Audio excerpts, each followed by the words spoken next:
Panahon na naman ng pagmarcha, suot ang toga at pinakaaasam na diploma. Pero paano kung ang OOTD sa graduation ay hindi makumpleto dahil sa toga walang pangrenta? To the rescue ang kapatid ng magagraduate na magbebenta ng mga lumang gamit sa garage sale para sa toga ng bunso. Ito ang sitwasyong gagawin namin sa isang social experiment. Ang kasabot naming si Sassy ang magbebenta sa isang residential area sa North Fairview. May kakagat kaya sa kanyang gimmick? Pasok na, mga suki! Ate, bili na po kayo mga damit, ate. Gamitin ko po sana yung kikitain ko po dito pang rent po ng toga ng kapatid ko po kasi gagraduate na po siya. Ilang saglit lang, aba, may bumili na ng kanyang paninda. Gusto kasi maliit. Pwede po kayo tumingin dyan. Malaki. Pang ano to ah. Yung ito, magkano? 100 din po. Wala po eh. Para po talaga sa kapatid ko po ito eh. Buena mano! Salamat po! Thank you. Po, salamat. Parang sabi ko, parang katulad ng kalupon ko. Kailangan ko rin ng pantoga. Dahil sa kabutihan nyo, narito ang aming special certificate para sa inyo. Congratulations!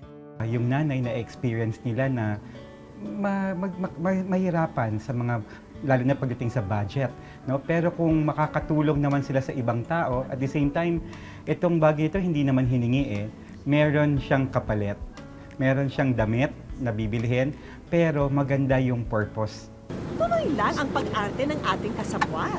30 pesos na po, ate. Pagkalipas ng ilan pang mga minuto, Ayan po. isang babae ang Rubber shoes lumapit po. kay Sassy. Meron rin po mga damit. Ate, baka may palo po. Sige na po, ate, bumili na po kayo.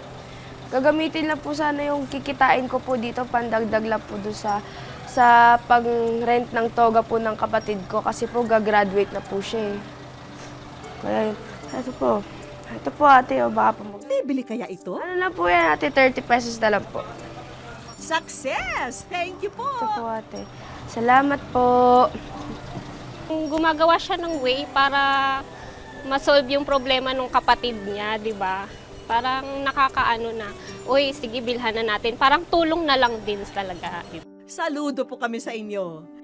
Una, meron kasi mga pag-aaral talaga, no, na sinasabi nila, yung isang tao, pag tumutulong sila, no, nakakaramdam sila ng kaligayahan. Nagpatuloy ang pagtutok ng aming Good News Camera. Hanggang isang estudyante ang nagpakita ng interes. Gagamitin ko lang po sana yung gate. Kikitain ko po dito para po sa kapatid ko. Gagraduate po kasi siya eh. Pang-rent lang po ng toga po. Pili ka na po, ate. 30 pesos lang po yan. Pumili ng ilang damit Yes. at tsaran! Bumili kay Sassy! Salamat sa 60 pesos tulong! Salamat po. Hindi siya nahihiya para sa family niya. Ganyan. O makaka-relate ka rin kasi doon yung day na magiging proud ka masuot mo yung toga mo. Pero parang hindi man afford, pero doon pumasok na bilang kapatid niya, ginagawa niya yung best niya makabenta. Relive the proud moment of graduation! Narito po ang mundi naming handog.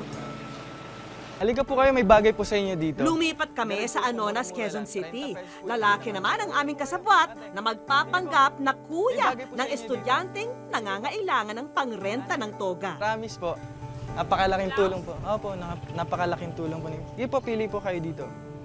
Pili po kayo, may bagay po sa inyo dyan. 30 pesos lang po yung pinakamura namin. Dahil tulong yun para sa akin, kuya.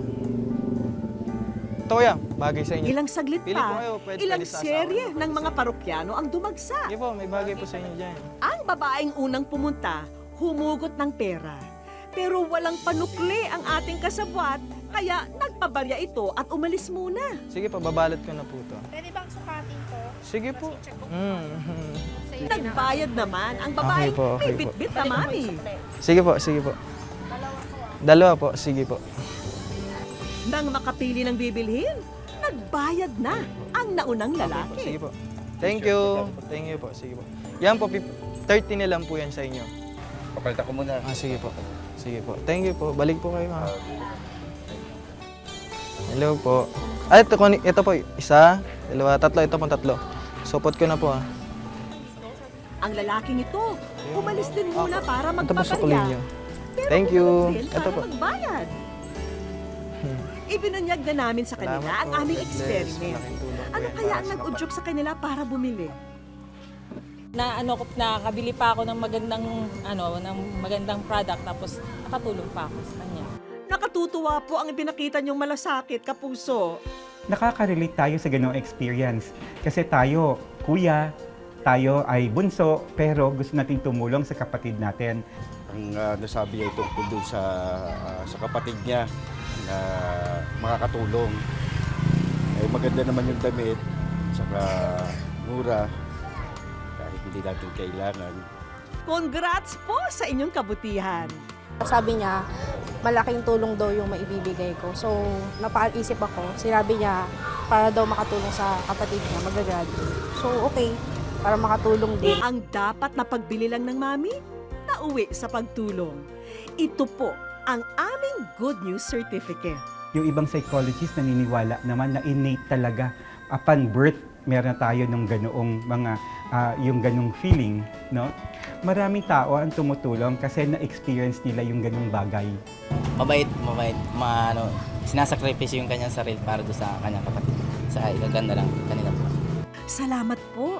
Ito po ang aming pagkilala sa inyong kagandahang loob. Pagdating sa pagtulong sa kapwa, kahit ang maliliit na bagay na ating ginagawa, maaari nang magbunga. Dahil po sa inyong kabutihan, kayo ang summa cum laude sa aming mga puso. Paglilinaw lang mga kapuso, dahil isa lamang itong social experiment, isinauli rin ng ating mga ka-Good News Samaritan ang nabili nilang mga damit at isinauli rin namin ang perang kanilang ibinigay. At mga paparat